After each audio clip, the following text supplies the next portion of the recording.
मुझसे election commission affidavit मांगता है, ನನ್ನ ಹತ್ರಿಂದ ಇವತ್ತು ಚುನಾವಣೆ ಆಯೋಗ ಪ್ರಮಾಣ ಪತ್ರ ಕೇಳ್ತಾ ಇದ್ದಾರೆ. मुझसे कहता है कि मुझे ओथ लेना है.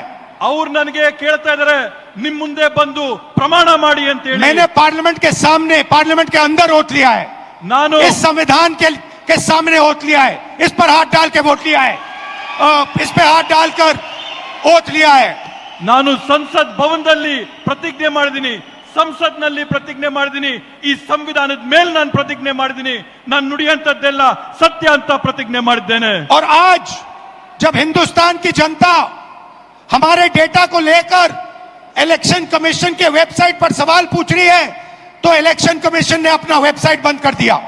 ಇವತ್ತು ನಮ್ಮ ದೇಶದ ಪ್ರಜೆಗಳು ನಮ್ಮ ಒಂದು ಪತ್ರಿಕಾಗೋಷ್ಠಿ ನೋಡಿದ ನಂತರ ಚುನಾವಣೆ ಆಯೋಗದ ವೆಬ್ಸೈಟ್ ಅಲ್ಲಿ ಪ್ರಶ್ನೆ ಮಾಡಕ್ಕೆ ಪ್ರಯತ್ನ ಮಾಡಿದ್ರೆ ಚುನಾವಣೆ ಆಯೋಗದ ವೆಬ್ಸೈಟ್ मध्य प्रदेश, राजस्थान, बिहार के वेबसाइट बंद कर दिए हैं.